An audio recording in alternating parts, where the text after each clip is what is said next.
بسم اللہ الرحمن الرحیم۔ آج کی اس ویڈیو میں ہم آپ کو بتائیں گے ایک قیدی کی دعا کا سلسلہ۔ بیان کیا جاتا ہے کہ ایک بھری دوپہر کی بات ہے جب ہر طرف لوگ اپنے اپنے کاموں میں مصروف تھے۔ ایسے میں مکہ کے بازار میں پکار ہوتی ہے جسے سن کر لوگ کثیر تعداد میں ایک ہی سمت چل پڑتے ہیں۔ سب کو متوجہ کرنے کے لیے ڈھول بجایا جاتا ہے۔ یوں معلوم ہوتا ہے کہ جشن کا سماں ہے۔ لوگ رنگ برنگے جھنڈے ہاتھوں میں لیے چہروں پر شیطانی مسکراہٹوں کے ساتھ بے چینی سے تماشا دیکھنے کے منتظر تھے۔ کچھ لمحے بعد مجمع کی نظر ایک شخص پہ پڑتی ہے جو زنجیروں میں جکڑا ہوا ہے۔ مجمع کے افراد اس شخص کو اس حالت میں دیکھ کر خوشی اور مسرت سے نعرے بلند کرتے ہیں۔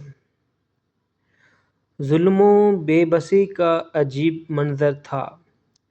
ظالموں نے اس پردیسی کو قتل کرنے کے لیے خاص اہتمام کیا تھا اور طے کیا تھا کہ اسے سولی پر لٹکا کر نیزوں سے ہلاک کریں گے۔ ابھی مجمع میں خوشی کی شادیانے بج ہی رہے تھے کہ دوبارہ سے ماحول میں خاموشی چھا جاتی ہے۔ اس قیدی کو لانے والوں نے قیدی سے پوچھا کہ کوئی خواہش ہو تو بتاؤ، وہ پوری کی جائے گی۔ مجمع کے لوگ سوچ ہی رہے تھے کہ شاید قیدی امان مانگے گا یا شاید مال و دولت مانگے، مگر قیدی نے کہا کہ میری تو کوئی اور خواہش نہیں ہے، البتہ میں یہ چاہتا ہوں کہ 2 رکعت نماز پڑھنے کی مہلت دی جائے۔ قیدی کو مہلت مل جاتی ہے۔ قیدی وہیں پہ کپڑا بچھا کر قبلہ رخ ہو کر خشوع و خضوع کے ساتھ نماز کے لیے کھڑا ہو جاتا ہے اور اپنے رب کے ساتھ رجوع ہو جاتا ہے۔ نماز مکمل کرنے کے بعد لوگوں سے مخاطب ہو کر کہتا ہے کہ میں نماز میں زیادہ وقت صرف کرتا، لیکن پھر تم سمجھتے کہ میں موت سے ڈر گیا ہوں اور قتل کا وقت ٹال رہا ہوں، جبکہ ایسا بالکل نہیں۔ اس کے بعد یہ قیدی بڑی دلیری اور شجاعت کے ساتھ سولی کے نیچے کھڑا ہو جاتا ہے۔ بلند آواز سے وہ قیدی چند اشعار پڑھتا ہے اور دعا کرتا ہے کہ اے الہی، ہم نے تیرے رسول صلی اللہ علیہ وآلہ وسلم کا پیغام ان لوگوں تک پہنچا دیا ہے، اب تو اپنے رسول صلی اللہ علیہ وآلہ وسلم کو میری خبر پہنچا دے۔ دعا مانگنے کے بعد قیدی نے آسمان کی طرف نظر اٹھائی اور مجمع میں موجود ہر شخص کے لیے بلند آواز بد دعا کی کہ یا رب، ان میں سے کسی کو باقی نہ چھوڑ۔ اس کے بعد قیدی نے پھندا گلے میں ڈال دیا اور موقع پر ظالموں نے دوبارہ قیدی کو ایک لالچ دیا کہ کیا تم چاہتے ہو کہ تم اپنی بیوی بچوں کے ساتھ اپنے گھر میں آرام کرو اور محمد صلی اللہ علیہ وآلہ وسلم کو تمہاری جگہ سولی پر لٹکا دیا جائے۔ یہ سن کر قیدی نے بڑے جوش و جذبے کے ساتھ جواب دیا کہ خدا کی قسم، مجھے تو یہ بھی گوارا نہیں ہے کہ آپ صلی اللہ علیہ وآلہ وسلم کے پاؤں میں کانٹا چبھے اور میں آرام سے بیٹھا رہوں۔ بس یہ سننا تھا کہ ظالموں نے سولی کا رسا کھینچ دیا اور قیدی کو پھانسی پر چڑھا دیا۔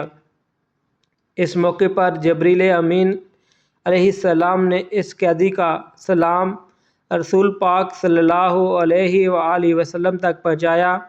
اس وقت حضرت محمد صلی اللہ علیہ وآلہ وسلم اپنے صحابہ کے ساتھ ایک جماعت کے درمیان تشریف فرما تھے۔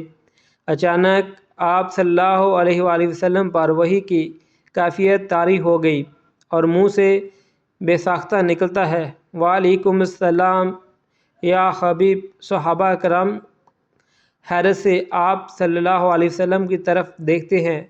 آپ صلوات و سلام نے ان کی حیرت باندھ دی اور مخاطب ہو کر فرمایا کہ خبیب رضی اللہ تعالی عنہ کو اللہ تعالیٰ کے دشمنوں نے قتل کر ڈالا ہے۔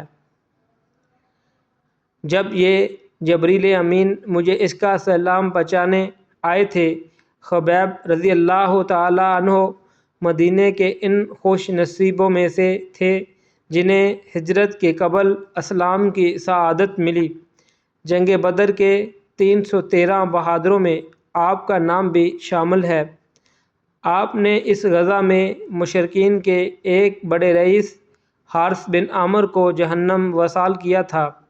یہی آپ رضی اللہ تعالی عنہ کے مسلمان ہونے کے ساتھ ساتھ دوسرا قصور تھا جس پر قریش نے آپ کو دھوکے سے قابو کر کے جس بدکرداری کا مظاہرہ کیا وہ کھلی شیطانیت اور بزدلی تھی۔ ایسا فعل تو عرب کے قومی روایتوں کے بھی خلاف تھا، مگر قریش کے مشرکین جوش انتقام میں بالکل اندھے ہو چکے تھے، اس لیے حضرت خبیب رضی اللہ تعالی عنہ کو اس بے دردی سے شہید کیا گیا۔ حضرت خبیب رضی اللہ تعالی عنہ کی شہادت کے چند دن بعد حضور اکرم صلی اللہ علیہ وآلہ وسلم نے چند صحابہ کو ان کے جسد خاکی مکہ سے لانے کا حکم دیا۔